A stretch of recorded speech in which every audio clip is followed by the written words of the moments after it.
창세기 3장 21절. 창세기 3장 21절. 창세기 3장 21절.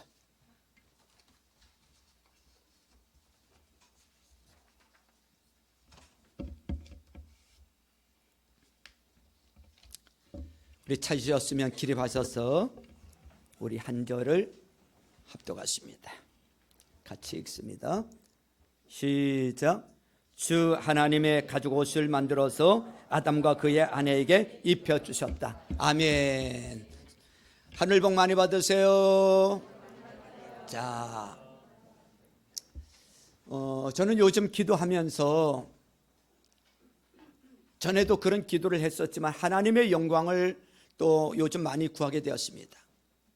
하나님의 영광, 하나님의 영광을 보게 해달라고, 하나님의 영광 가운데 거하게 해달라고.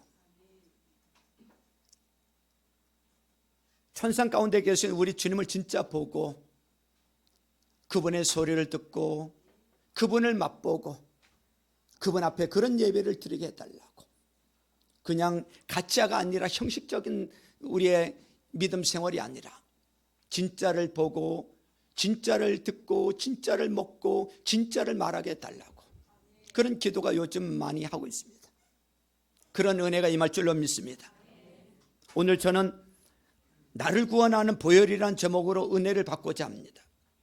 인간의 삶에 죄가 들어오게 된 것은 아담과 하와가 하나님의 명령을 어기고 선악과를 먹음으로 죄를 지었기 때문입니다.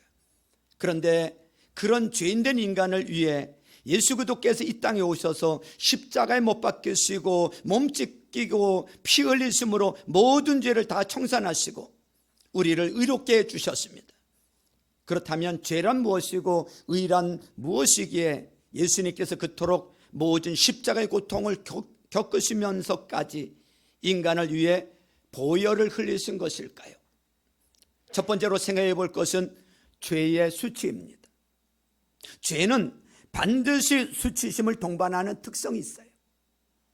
TV에서 이렇게 보면 우리는 죄를 지은 사람이 경찰 앞에서 옷으로 얼굴을 가리거나 아니면 모자를 쓰고 있는 모습을 보게 됩니다. 뻔뻔스럽게 죄를 지었을 때는 언제고 이제 와서 얼굴을 저렇게 가릴까 하는 생각이 들어요. 하지만 죄는 반드시 수치심이 따르기 때문에 어떠한 죄인이라도 부끄러움을 느끼기 마련이에요. 아담과 하와가 하나님의 명령을 거역했을 때 가장 먼저 느낀 것이 수치심과 부끄러움이었어요. 하나님께서는 아담에게 동산에 있는 모든 나무의 열매는 내가 먹고 싶은 대로 먹어라. 그러나 선과 악을 알게 하는 나무의 열매만은 먹어서는 안 된다. 그것을 먹는 날에는 너는 반드시 죽는다고 말씀하셨어요. 아담과 하와는 선악과 이외의 모든 과일을 다 먹을 수 있었지만 그것은 제쳐놓고 중앙에 있는 먹지 말라는 선악과를 바라보게 되었습니다. 창세기 3장 6절에 보면 여자가 그 나무의 열매를 보니 먹음직도 하고 보암직도 하였다. 그뿐만 아니라 사람을 슬기롭게 할 만큼 탐스럽기도 한 나무였다. 여자가 그 열매를 따서 먹고 함께 있는 남편에게도 주니 그도 그것을 먹었다 그랬습니다. 성경에 보면 여자가 그 나무의 열매를 보니 라고 기록하고 있어요. 한두 번 본 것이 아니라 아침에도 와서 보고 점심때도 와서 보고 저녁에 와서 또 보았어요. 이것이 바라봄의 법칙이에요. 여러분, 사람은 자꾸 보다 보면요 유혹에 끌리게 돼 있어요. 이렇게 매일 보면 먹음직도 하고 보암직도 하고 슬기롭게 할 만큼 탐스럽기도 하게 되어 결국 따먹게 되는 것입니다. 죄는 환경을 통해서 우리를 유혹을 합니다. 그래서 죄질 환경을 곁에 두고 자꾸 바라보고 있으면 언젠가는 죄에 끌려서 죄를 짓게 되는 거예요. 일반적으로 죄를 지으면 차마 얼굴을 둘 수 없다고 말하지 않습니까? 차마 얼굴을 둘 수 없다. 부모님들 가운데서도 자녀들이 속상하게 하고 말썽 피우고 이런 자녀들이 밖에 가서 그런 일을 저지르고 집 안에 들어올 때 뭐라 그래요? 무슨 낯짝으로 집에 들어왔느냐고 그러죠. 얼굴은 양심을 대변하기 때문에 얼굴을 들지 못하겠다는 것입니다. 양심이 벌거벗겨진 수치를 느끼기 때문에 그래요. 본래 아담과 하와는 지금 우리가 입고 있는 이런 것과 같은 옷을 입고 있었던 사람들이 아니에요. 그들은요, 하나님의 영광의 옷을 입고 있었어요. 그래서 부끄러움을 몰랐어요. 하지만 죄를 짓는 순간 하나님의 영광이 그들에게서 떠나자 벌거벗은 수치심을 알게 되었어요. 창세기 3장 10절에 보면 그가 대답하였다. 하나님께서 동산을 거니시는 소리를 제가 들었습니다. 저는 벗은 몸인 것이 두려워서 숨었습니다. 그랬어요. 우리도 죄를 짓게 되면 마음속에 담대함이 사라져요. 우리도 죄를 짓게 되면 다른 사람의 얼굴을 피해서 숨게 됩니다. 수치가 마음을 가려서 얼굴을 들 수 없어요. 죄와 부끄러움이 항상 같이 있기 때문입니다. 마찬가지로 죄인들이 하나님 앞에 설 수 없는 것도 부끄러움 때문에 그래요. 영국 런던에서 있었던 일입니다. 연말이 다가오자 어떤 사람이 장난으로 런던 시내에 있는 저명 인사들에게 이런 내용의 편지를 보냈다고 합니다. 당신의 사생활이 모두 들통났어. 그 사실을 폭로하기 위해 신문 기자들이 귀하의 집을 방문할 것이니 이해가 가기 전에 런던을 떠나시오. 그리고 연말에 편지를 띄운 저명 인사들의 집을 모두 찾아가 봤는데 집에 머물러 있는 사람은 단 한 사람도 없었다고 합니다. 모두 사람들 앞에 드러낼 수 없는 죄를 가지고 있었기 때문에 수치스러워서 기자를 피했던 것입니다. 이처럼 모든 사람은 나름대로 폭로하기 싫은 죄와 그것으로 인한 수치를 마음에 안고 살아가고 있는 거예요. 두 번째로 살펴볼 것은 죄의 문제에 무능한 인간입니다. 죄의 문제에 무능한 인간. 모든 사람은 죄를 범하였음에 하나님의 영광에 이르지 못했다 그랬습니다. 그렇다면 그렇다면 어떻게 이 죄를 해결할 수 있을까요? 창세기 3장 7절로부터 8절에는 죄로 인해 수치심에 가득한 아담과 하와의 모습을 이렇게 기록하고 있어요. 한번 보시죠. 그러자 두 사람의 눈이 밝아져서 자기들이 벗은 몸인 것을 알고 무화과 나무 잎으로 치마를 엮어서 몸을 가렸다. 그 남자와 그 아내는 날이 저물고 바람이 손을 할 때에 주 하나님이 동산을 거니시는 소리를 들었다. 남자와 그 아내는 주 하나님의 낯을 피하여서 동산 나무 사이에 숨었다 그랬습니다. 아담과 하와처럼 무화과 나무 잎으로 몸을 가리면 죄 문제가 해결될까요? 온갖 이유와 변명을 늘어놓지만 그것으로 죄를 덮을 수 있을까요? 죄의 수치를 가리기 위해 무화과 나무 잎을 엮어서 치마를 해 입어도 잠시는 그 수치를 덮을지 몰라도 조금 지나면 햇빛으로 인해서 마름으로 인해서 또르르 말려서 올라가기도 하고 금세 말라서 쭈글쭈글해지고 좀 있으면 부서져 버리는 거예요. 다시 새 치마를 해 입어도 어느새 부서지고 또 해 입어도 부서지는 거예요. 이처럼 죄를 없애는 것은 사람의 수단과 방법으로 불가능해요. 사람의 힘으로는 죄를 가릴 수 없고 마음의 수치를 없앨 수가 없어요. 힌두교인들이나 불교도인들은 사람의 힘으로 죄를 없애기 위해서 무시무시한 고행을 해요. 금식을 하기도 하고요, 가시 위에 두루 눕기도 하고요, 외발로 서 있기도 하고 매를 맞기도 해요. 그러나 다 무화과 나무 잎인 거예요. 고행을 통해서는 죄가 가려지거나 없어지지 않습니다. 의미가 없어요. 개고생할 뿐이에요. 죄는 항상 그대로 남아있어요. 여러분, 표범이 자기 가족의 얼룩무늬를 변화시킬 수 없듯이 유색인종이 피부를 하얗게 변화시킬 수 없는 것과 같이 죄는 한번 우리 속에 들어오면 없어지지 않아요. 죄의 문제는 사람의 힘으로 해결할 수 없는 것입니다. 세상에서 지은 죄는 감옥살이를 하고 형벌을 받으면 면죄부를 받을 수 있지만 하나님께 지은 죄는 그렇지가 못합니다. 곧 사망이에요. 죄의 삭은 뭐라 그랬어요? 사망이므로 죽어야 그 죄의 값을 청산할 수가 있는 거예요. 사망은 영원히 불타는 지옥에 떨어지는 거예요. 유명한 셰익스피어의 비극 맥버드라는 이 소설이 있습니다. 주인공 맥버드가 왕을 죽이고 자기가 왕위에 앉았는데 아무리 손을 씻고 증거를 없애려고 해도 마음속에 이 살인죄가 없어지지 않는 거예요. 그는 의사에게 도움을 청했지만 의사는 이 병은 제가 고칠 수 있는 병이 아니니 스스로 마음에서 고치십시오라고 말을 했어요. 그러자 맥버드 왕은 탄식을 합니다. 아라비아 양수를 다 가지고도 이 손 하나 말끔히 할 수 없는가? 이것을 파내버린 망각죄는 세상에 없는가? 맞습니다. 인간의 힘으로 죄를 씻을 수 있는 길은 이 지구상에 어디에도 없는 것입니다. 여러분, 혼혈인 자녀를 둔 어머니가 울면서 한 고백을 들은 적이 있어요. 그녀는 흑인과 결혼을 해서 딸을 낳았는데 흑인 남편은 그녀를 버리고 미국으로 떠나버리고 말았어요. 그녀 혼자서 딸을 기르는데 딸이 초등학교에 갔다 와서는 항상 놀림을 받는다고 울었어요. 하루는 장사를 하고 돌아오니까 딸의 몸이 다 터져서 피투성이가 되어 있는 거예요. 왜 그러냐고 물어보니까 딸이 새끼줄에다가 새끼줄에 비누를 칠해서 검은 피부를 없애겠다고 닦다가 보니까 피투성이가 되었다는 것입니다. 이 아이가 생각할 때는 자기 피부가 검은 것이 때가 있어서 그런 줄 알고 새끼줄에다가 비누칠해서 그 피부를 문지르려다 보니까 온통 피투성이가 되었던 거예요. 죄는 마치 우리 피부색과 같아서 아무리 닦아도 지울 수 없어요. 인간의 행위로는 어찌할 수가 없어요. 울어도 안 되고 힘써도 안 되고 애써도 안 되고 돈으로도 안 되고 힘으로도 안 돼. 이사야 64장 5절로부터 6절에는 이렇게 말씀하고 있어요.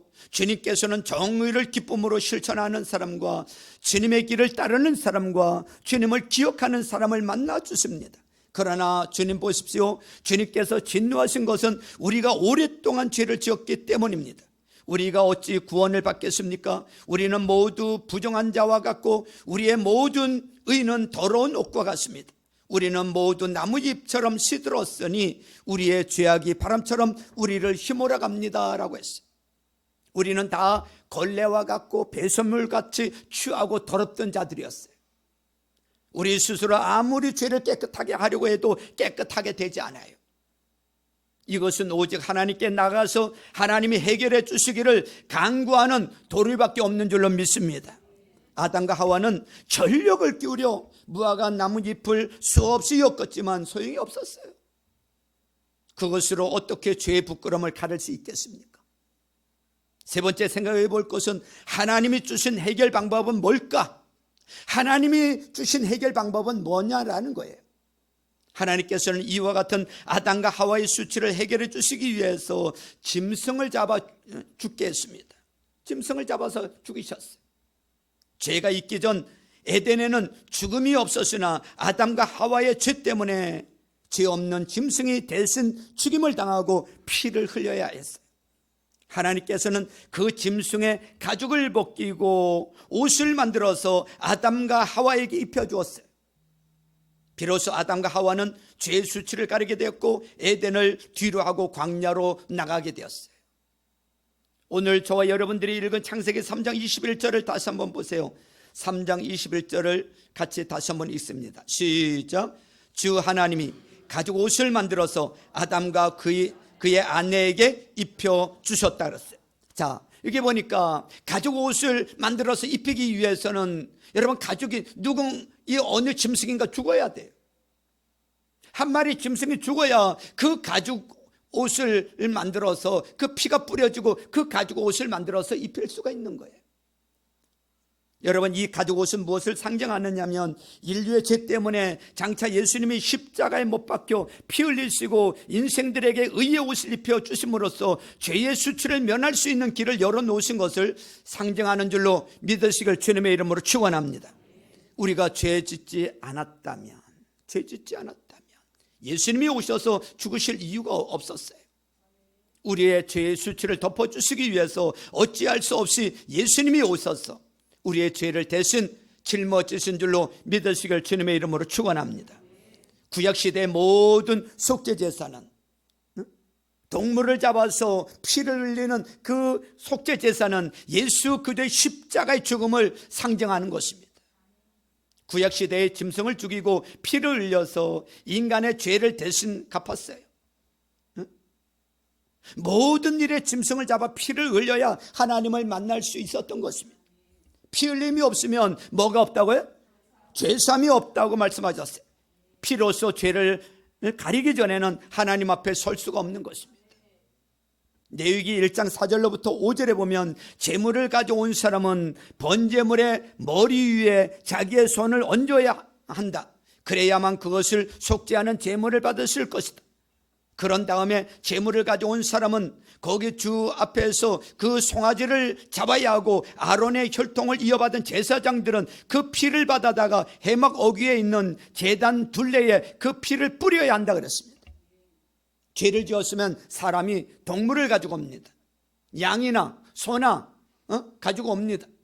그리고 그 죄 지은 사람이 그 짐승의 머리 위에 손을 얹고 여러분 죄를 전가시킵니다. 하나님, 제가 이런 죄를 지었습니다. 제가 이런 죄를 지었습니다. 이런 죄를 지었습니다. 그럼 이 사람의 죄가 그 짐승에게로 옮겨가는 거야. 정가가 되죠. 그러면 그 정가받은 짐승은 죄 때문에 반드시 죽어야 돼. 죄 삭은 사망이에요. 그럼 그 죄는 여러분 가져온 사람이 죄가 정가가 되어지면 가져온 사람이 그 짐승을 잡아요. 제사장이 잡는 게 아니에요. 본인이 잡는 거예요. 본인이 헌신을 하는 거예요. 본인이 잡아서 잡고 그리고 그 피를 받은 피를 제사장이 뿌리는 것입니다. 그럼 그 사람이 죄가 사해지는 거예요. 여러분, 그런데 예수님은 스스로 제물이 되어 인류의 모든 죄를 자신에게 전가시키고 십자가에 못 박혀 그 죄를 단번에 영원히 청산한 줄로 믿습니다. 그러니 예수님의 짊어진 죄의 무게가 얼마나 크고 무거웠겠습니까? 오고 가는 세대 모든 사람의 지었던 모든 죄를 다 짊어지셨으니까. 예수님은 인간의 죄 무게로 몸서리치셨어요. 한두 사람의 죄도 아닌 인류의 모든 죄를 다 짊어지신 거예요. 예수님은 그 죄로 인해 온갖 모욕과 수치와 고난을 당하시고 십자가에 못 박혀 몸 찢기고 피 흘려 주셨어요. 하나님의 아들이신 예수님이 죄인된 인간들을 위해서 죄의 짐을 짊어지고 십자가에 고난당하셨다는 것을 생각할 때 우리는 도저히 그 사랑의 높이와 깊이와 길이와 넓이를 측량할 수가 없는 거예요. 그 사랑을 다 측량할 수 없어요. 그 사랑이 얼마나 큰지. 죄밖에 없었던 우리들, 죄덩어리든 우리들, 나 같은 한 사람, 이렇게 별 볼 일 없는 먼지와 같은 인생 한 사람을 구원하시겠다고, 나를 그렇게 사랑하셔서 구원하시겠다고 하나님이신 창조주신 그분, 하늘 보좌 영광을 버리시고 창조주께서 피조물의 인간의 몸을 입고 이 땅에 오셨어. 동정녀 마리아의 몸을 빌어서 죄 없으신 그분이 이 땅에 오셔서 30년 동안 죄 없이 사시다가 나의 모든 죄를 다 짊어지시고 공생의 사역을 하시고 십자가로 가셔서 그 고난과 그 고통을 당하시면서 십자가에서 보배로운 피를 흘려주심으로 우리의 죄를 십자가에서 다 해결해 주신 줄로 믿습니다. 구약시대 짐승의 피로 인한 죄사함은 일시적이에요. 그러나 예수님은 영원한 하나님이시므로 예수 그리스도의 피로 인한 죄사함은 영원한 속죄이며 영원한 의인 줄로 믿습니다. 예수님이 감당하지 못할 여러분 죄는 없어요. 예수님의 피는 오고 가는 모든 세대의 모든 사람의 죄뿐만 아니라 모든 어떤 죄를 지었든지 간에 감당 못할 죄는 없는 줄로 믿습니다. 예수 영접 모임을 하고 마지막에 또 한 번 질문을 합니다. 영접을 했음에도 불구하고 당신은 오늘 죽어도 천국 갈 수가 있습니까? 물어보면 간혹 가다가 아유 목사님 그래도 죄가 너무 많았어. 이렇게 답을 하는 분들이 간혹가다 있습니다. 걱정하지 마세요. 우리 예수님의 보혈은 당신이 어떤 죄를 지었던 그보다 더 큰 죄를 하더라도 감당 못할 여러분 죄는 없는 줄로 믿습니다. 보혈이 그만큼 능력이 있고 우리의 모든 죄를 다 감당해 주신 줄로 믿습니다. 여러분, 의라는 것은 죄를 한 번도 짓지 않은 상태, 마귀의 참소를 받지 않는 신분, 하나님 앞에 부끄러움이 없이 설 수 있는 자격을 말하는 거예요. 바로 예수님의 피는 이러한 영원한 의를 가져다주는 놀라운 능력이며 기적인 줄로 믿습니다. 오늘 이 자리에 와서 우리 모두 하나님 앞에 예배하고 있어요. 만약에 여러분들 가운데 죄가 한 톨이라도 지금 있다면 하나님 그 예배 안 받습니다. 이 자리에 와서 예배했는지는 모르지만 죄가 한 톨이라도 있으면 하나님 그 예배 안 받아요. 우리가 죄가 있음에도 불구하고 하나님 앞에 엎드려 회개하며 나갈 때 예수의 십자가 보혈이 작동을 합니다. 우리 심령 가운데 뿌려져 있는 예수의 피, 우리가 예수 그들을 믿음으로 말미암아 우리 가운데 뿌려지는 게 있는데 그게 바로 예수의 피가 뿌려집니다. 회개하며 나갈 때 예수의 피가 작동하면서 우리의 모든 죄를 다 씻어주세요. 그리고 보혈에 의해 옷이 입혀지는 거예요. 모든 죄를 다 가려주세요. 다 해결해 주세요. 하나님은요, 여러분 그 예수의 피 때문에 나를 받으시는 거야. 할렐루야. 선하게 살아서가 아니에요. 죄 한 톨이라도 있으면 안 받으세요. 하나님 앞에 나갈 수가 없어. 죄 있으면 죽어. 그런데 예수의 피가 우리의 모든 죄를 해결했기 때문에 그 피 때문에 우리를 받으시는 줄로 믿습니다. 이게 바로 의입니다. 의. 예수 보혈의 의를 힘입고 실제적인 거룩한 의인으로 제가 자꾸 기도 제목을 낼 때 실제적인 거룩한 의인으로 하나님 앞에 나가는 예배가 되게 해달라고 기도 제목을 내는 이유가 거기에 있는 거예요. 히브리서 9장 12절에 보면 단 한 번에 지성소에 들어가셨습니다. 그는 염소나 송아지 피로서가 아니라 자기의 피로서 우리에게 영원한 구원을 이루셨다 그랬어요. 히브리서 10장 11절 12절에는 모든 제사장은 날마다 제단에 서서 직무를 수행하면서 똑같은 제사를 거듭 드리지만 이러한 제사가 죄를 없앨 수는 없습니다. 그러나 그리스도께서는 죄를 사시려고 단 한 번에 영원히 유효한 제사를 드리신 뒤에 하나님 오른쪽에 앉으셨다 그랬어요. 할렐루야. 세상에서 제사장들이 드리는 제사는요, 금방 여러분 무화과 나뭇잎처럼요 쭈글쭈글해지는 여러분 것과 같아요. 죄 지을 때마다 수시로 짐승을 잡아서 제사를 드려야 해요. 제사를 드려야 되는 거예요. 하지만 예수님의 피를 흘려주셔서 우리에게 주신 속죄는 영원한 의에 오신 줄로 믿습니다. 예수님을 구주로 모심으로 우리는 영원히 용서받았으며 영원히 의롭다함을 잊게 된 것입니다. 비록 우리는 시간의 굴레 안에 있지만 주님 안에서는 이미 영생을 얻고 하늘에 올라가 천상에 있는 존재인 줄로 믿습니다.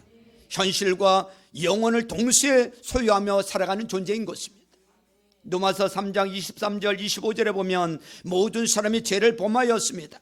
그래서 사람은 하나님의 영광에 못 미치는 처지에 놓여 있습니다. 그러나 사람은 그리스도 예수 안에서 얻는 구원으로 말미암아 하나님의 은혜로 값없이 의롭다는 선고를 받습니다.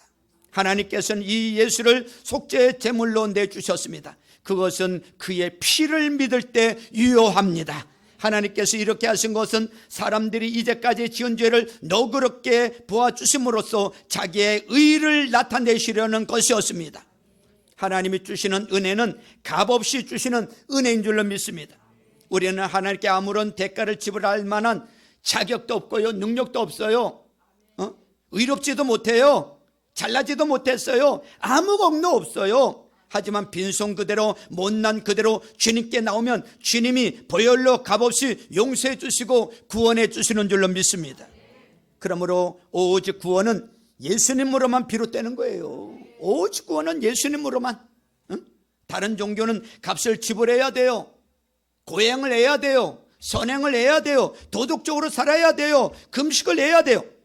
그 대가로 구원을 받는다고 말을 합니다. 천하의 모든 종교는 사람들에게 죄값을 지불하라고 말을 합니다. 그런데 인간은 값을 지불할 자격과 능력이 없어요. 도대체 우리가 무슨 값을 지불해서 그 많은 죄를 청산할 수 있겠습니까? 우리가 얼마를 드려야 이 죄가 청산될 수 있을까요? 몇 천만 원? 몇 억? 그것으로 우리의 죄 문제가 해결될 수 있을까요? 응? 만약에 빚을 청산해야 된다면 몇 천만 원, 만약에 몇 억 정도 빚을 졌다면 뭐 어떻게 해서든지 해서 갚을 수 있겠지만, 만약에 한 사람이 1조 원대 이상의 빚을 지었다면 어떻게 감당할 수 있겠습니까? 용서받고 탕감받는 길밖에 없는 거예요. 우리는 이 엄청난 빚을 짊어지고 영원히 지옥의 감옥에 있어야 할 운명이었는데, 예수님이 빚을 갚기 위해서 십자가에서 몸 찢기고 살 찢기고 피 흘려서 빚을 다 갚아주시고 우리에게 값없이 은혜로 용서를 베풀어 주신 줄로 믿습니다. 탕감해 주신 거예요. 우리는 공짜 인생을 살아가고 있는 거예요. 공짜 인생을. 요한복음 3장 16절에 보면 세 번역이 아니라 우리가 전에 외웠던 그 말씀을 같이 한번 외워봤으면 좋겠어요. 요한복음 3장 16절 하나님이 시작. 하나님이 세상을 이처럼 사랑하사 독생자를 주셨으니 이는 그를 믿는 자마다 멸망하지 않고 영생을 얻게 하려 하심이니라. 할렐루야. 그런데 사람들은 은혜가 너무 크면 오히려 잘 받아들이질 않아. 공짜로 준다니까 어떻게 공짜로 죄사함을 받고 용서와 의를 얻고 영생을 얻을 수 있느냐며 믿지 않아요. 공짜라니까 믿지를 않아. 사람들은 대가를 지불하고 인생을 살아왔기 때문에, 그것이 습관이 되어 있기 때문에 그래요. 무엇을 하더라도 대가를 지불해야 하는 것으로 생각을 해요. 하지만 하나님께서요, 우리에게 소중한 것들은 다 공짜로 주셨다는 것을 여러분 아십니까? 햇빛 공짜로 주셨어. 돈 내고 여러분들 햇빛 쬐고 있어요? 돈 내고 쬐고 있어요? 돈 낸다면 도대체 얼마를 내야 돼? 공기, 여러분 우리가 돈 내고 마시고 있습니까? 공짜요? 여러분 부모님의 사랑 돈 주고 사나요? 아니죠. 그것은 공짜로 받을 수밖에 없어. 너무 값이 비싸면 공짜로 받아야 돼. 햇빛보다도 공기보다도 부모님의 사랑보다도 수천 배, 수억만 배 더 큰 예수 그리스도의 용서와 은혜가, 구원은 도저히 그 값을 지불할 수 없으니 그냥 공짜로 받는 줄로 믿으시길 주님의 이름으로 축원합니다. 에베소서 2장 8, 9절에 보면 여러분은 믿음을 통하여 은혜로 구원을 얻었습니다. 이것은 여러분에게서 난 것이 아니오 하나님의 선물입니다. 행위에서 난 것이 아닙니다. 그러므로 아무도 자랑할 수 없습니다. 에베소서 1장 7절에 보면 우리는 이 아들 안에서 하나님의 풍성한 은혜를 따라 그의 피로 구속 곧 죄 용서를 받게 되었습니다. 오늘날 우리가 보혈 찬송들을 많이 부르는데, 오늘 같이 부른, 저와 여러분들이 같이 부른 찬송가 252장, 보혈 찬송 중에서도 많이 부르는 찬송 가운데 하나의 찬송입니다. 이 찬송은 미국의 로버트 로리 목사의 시에 곡을 붙인 거예요. 미국의 남북 전쟁이 있을 때의 일입니다. 뉴욕의 전염병이 창궐해서 수많은 사람들이 죽어가고 있었어요. 이를 본 로버트 로리 목사는 깊은 절망에 빠졌어요. 그의 교인 중에서도 많은 사람이 죽었고 중태에 빠졌어요. 도무지 희망이라고는 찾아볼 수가 없었습니다. 그런데 하루는 그가 교인의 집을 방문하고 집에 돌아와 잠시 눈을 붙였는데 꿈속에 예수님이 나타나신 거예요. 예수님은 하늘의 문을 여시고 피 묻은 손을 보여주셨어요. 그때 로리 목사는 인간의 모든 죄악과 불행, 분열의 문제가 예수님의 피 묻은 손으로 해결될 수 있다는 것을 깨달았어요. 그는 자리에서 벌떡 일어나 정신없이 시를 쓰기 시작을 했어요. 그래서 나온 찬송이 바로 찬송가 252장, 나의 죄를 씻기는 예수의 피밖에 없네. 나의 죄를 씻기는 예수의 피밖에 없네. 다시 정케하기도 예수의 피밖에 없네. 예수의 흘린 피 날 희게 하오니 귀하고 귀하다 예수의 피밖에 없네. 나를 정케하기는 예수의 피밖에 없네. 사죄하는 증거도 예수의 피밖에 없네. 나의 죄 속하기는 예수의 피밖에 없네. 나는 공로 없으니 예수의 피밖에 없네. 평안함과 소망은 예수의 피밖에 없네. 나의 의는 이것뿐 예수의 피밖에 없네. 영원토록 내 할 말 예수의 피밖에 없네. 나의 찬미의 제목은 예수의 피밖에 없네. 이처럼 인간의 죄를 해결할 수 있는 유일한 길은 인간의 행위가 아닌 예수 그리스도의 피밖에 없는 줄로 믿으시길 주님의 이름으로 축원합니다. 네 번째로 하나님을 만나는 길입니다. 하나님을 만나는 길. 예수님은 십자가에 못 박혀 몸 찢기고 피 흘려서 죽으시며 뭐라고 말씀하셨는가 하면 십자가 위에서 마지막으로 하신 말씀이 다 이루었다고 말씀하셨어요. 다 이루었다. 따라서 해보세요. 다 이루었다. 그 뜻이 뭐냐면 헬라어로 데텔레스타이라는 여러분 단어입니다. 여러분 빚을 진 사람이 있어요. 그러면 다달이 원금과 이자를 갚습니다. 그리고 마지막으로 다 갚고 나면 주인이 도장을 딱 찍어줘요. 당신은 다 갚았어. 이제 더 이상 안 갚아도 됩니다. 딱 도장을 찍어주는데 이것을 가지고 데텔레스타이라고 합니다. 당신은 빚을 다 갚았어. 바로 예수님께서 십자가에서 데텔레스타이 다 이뤘다는 것은 너희들의 모든 죄는 다 해결되어졌다는 것입니다. 할렐루야. 그 순간 예루살렘 성전에 이 쳐져 있던 이 휘장이 위에서부터 아래로 쫙 찢어지면서 이 휘장이 문이 열린 줄로 믿습니다. 여러분, 이 성전에서 대제사장이 1년의 정한 절기에 따라서 동물의 피를 가지고 그 휘장 안으로, 그 휘장 안에 계신 하나님을 만나기 위해서 그 피를 뿌리면서 조심조심하면서 나가야 되는데 그 휘장이 쫙 찢어졌어. 더 이상 동물의 피 필요 없다는 거예요. 응? 예수의 피만 있으면 이제는 대제사장을 통해서 나가는 것이 아니고 우리 모두 누구든지 언제든지 아무 때든지 하나님 앞에 나갈 수 있는 산길이 열려졌다는 것입니다. 그것 때문에 저와 여러분들도 오늘 바로 예수의 피 때문에 저와 여러분들이 하나님 앞에 오늘도 예배 가운데 나가는 줄로 믿습니다. 할렐루야. 여러분, 예수님의 십자가에서 피를 흘림으로 하나님과 우리 사이에 막힌 담이었던 휘장이 찢어지고 우리에게는 천국으로 가는 길이 환하게 열린 줄로 믿습니다. 이전에는 죄악으로 말미암아 하나님과 우리 사이에 두꺼운 장벽이 쳐져 있었어요. 하나님과 우리 사이에 두꺼운 장벽이 쳐져 있어요. 이 죄라는 두꺼운 장벽이 쳐져 있었어요. 이 죄 문제를 해결하지 않고는 하나님이 우리에게 오고 싶어도 올 수 없어요. 우리가 하나님 앞에 나가고 싶어도 나갈 수 없어요. 하나님이 우리에게 사랑을 주고 싶어도 사랑이 흘러 들어올 수가 없어요. 죄 문제를 해결하지 않으면 안 돼요. 바로 이 죄를 예수님께서 십자가에서 완전히 해결해 주심으로 말미암아, 죄 문제를 청산해 주심으로 말미암아 우리 하나님께서 예수 그리스도를 통해서 우리에게 그 사랑이 흘러 들어오도록 길을 열어주신 것입니다. 우리도 바로 예수 그리스도를 통해서 하나님 앞에 나갈 수 있는 새롭고 산 길이 열려진 줄로 믿습니다. 그러므로 하나님께서는 여러분 구만리 장천의 먼 곳에 계시는 분이 아니에요. 예수님의 이름과 보혈이 있는 자리에 어디에든 계십니다. 우리가 이곳에서 예배하면 이곳에서도 계시고요, 가정에도 계시고요, 삶의 현장에도 계시고요, 우리 호흡보다 가까이 계시는 주님이신 줄로 믿습니다. 우리는 언제 어느 곳에서나 하나님과 더불어 먹고 마시며 살 수 있게 된 것입니다. 히브리서 10장 19절로부터 22절에 보면 그러므로 형제자매 여러분, 우리는 예수의 피를 힘입어서 담대하게 지성소에 들어가게 되었습니다. 예수께서는 휘장을 뚫고 우리에게 새로운 산길을 열어주셨습니다.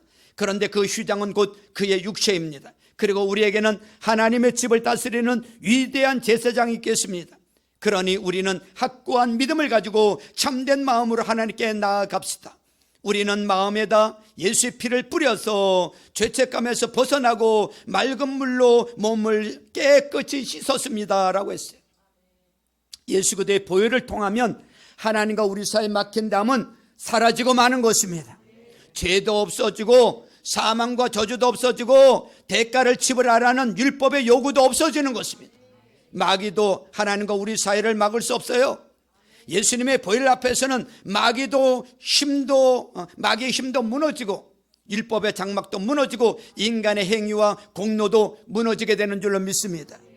우리는 언제든지 예수의 이름과 보혈을 의지하여 하나님께 나아가 찬양하고 감사하고 기도해야 될 줄로 믿습니다.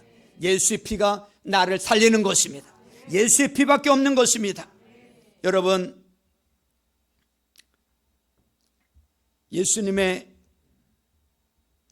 이름과 보혈을 의지하고 나가는 사람을 하나님께서는 절대로 막지 않으신다는 것을 기억하십시오.